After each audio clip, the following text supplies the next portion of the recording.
Hello ladies and gentlemen, Keaton here and welcome to Nuclear Throne update number 37. Now for those of you who do not know, this is the one time a week where we here at Tengu Drop take a look at the latest Nuclear Throne update, grab that change log, put it into video format for your viewing pleasure, and show you as much as possible. With that said, before we head over to update number 37, let's take a quick look back at update number 36.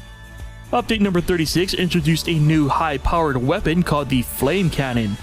A hybrid of the lightning/flak cannon and a flamethrower, the devastating Flame Cannon continues Vlambeer's apparent quest to produce some of the craziest yet awesome weapons imaginable. Also included in update number 36 were updates to the art for the Toxic Launcher and the Throne. Young Venus got his voice back, Rad Canisters got tougher, and Golden Chests got a little more shinier. As always, if you would like a more in-depth look at update number 36 or want to read the changelog for yourself, be sure to head over to last week's video for everything update number 36. Moving on to update number 37. Update number 37 is very focused on balancing, but Vlambeer have managed to still add at least one new thing to the game this week. The new addition this week comes in the form of a new palace enemy, the Dog Guardian. Quite large in size, this beast roams the halls of the decrepit palace, searching for intruding mutants, and when it finds one, the Dog Guardian pounces with a great ancient might, crumbling the walls around it. These four-legged leap machines have replaced an older version of the Palace Guardian that would phase through walls, so for those of you keeping track, the palace now features 3 different guardians. A teleporting guardian that can produce dangerous green blobs, a guardian that only exists to spray itself everywhere, and the four-legged dog beast guardians. And the gigantic spider-like rad-based automaton with a giant seat glued to it. If you're splitting hairs, that is. Now that we've looked at the latest addition this week, let's move on to the meat and potatoes of this update, the balances, fixes, and changes. But mostly the balances. First up in changes, the throne art has been updated. The overall art has been refined and possibly improved animations were added in case the ridiculous amount of bullets flying at you weren't enough. Now you can pause between moments of domination and admire a much more fleshed out throne that's actually not made of flesh. Not that we know of anyway. Speaking of changes which also serve as a great transition into balances, assassins have been changed slightly in an attempt to make them more fair. This change comes in the form of a few milliseconds of pause time between the running at you with a stick phase and the hitting you in the face with said stick phase.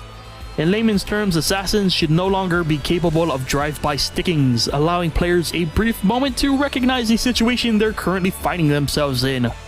Balances in general this week are aplenty, however a majority of the changes aren't exactly visual, so the following list of changes has been condensed. If you would like to read the entire changelog in full, be sure to check the link in the description below.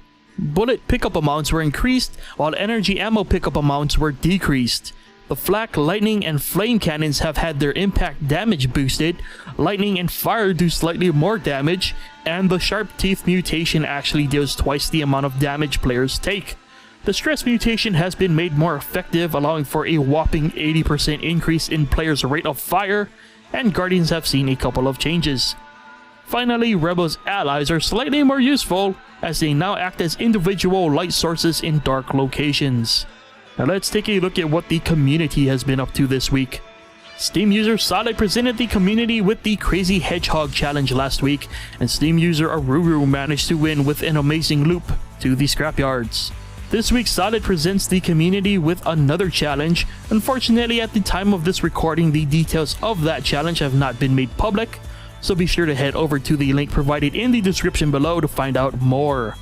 This week, the expansion of fan creations continues to grow with the introduction of a fan game called Wasteland Racer. It's available on GameJolt and can be downloaded through the link provided in the community link dump in the description below.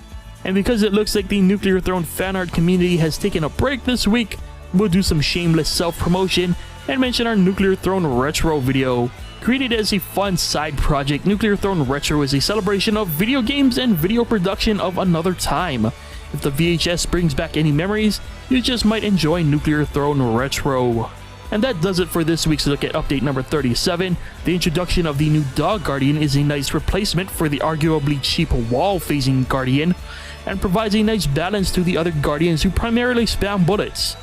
It's nice to see the throne continuing to be tweaked visually, despite the fact that half the throne is almost never seen, and is rarely ever the actual focus of the fight. Nonetheless, the attention to detail is admirable. The tweak to the assassins is likely to be a warm welcome for many, including myself, and it's nice to see that despite the movement to nerf energy weapons into oblivion is still going strong, not all ammo types are having to deal with the travesty of such constant degradation.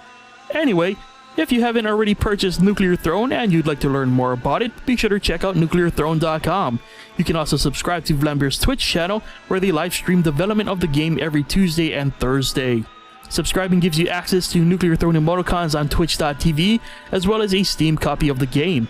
And of course, we here at Tengu Drop do our best to cover the latest Nuclear Throne update every weekend, and we also do Nuclear Throne playthroughs every Thursday, so be sure to check back often or just subscribe to the channel. As always, I'm interested to hear your opinions on the newest additions and changes made to the game, so be sure to leave them in the comment section below. As always, thank you for watching, hope you enjoyed it, hope it was informative, and I'll see you guys next week. Bye!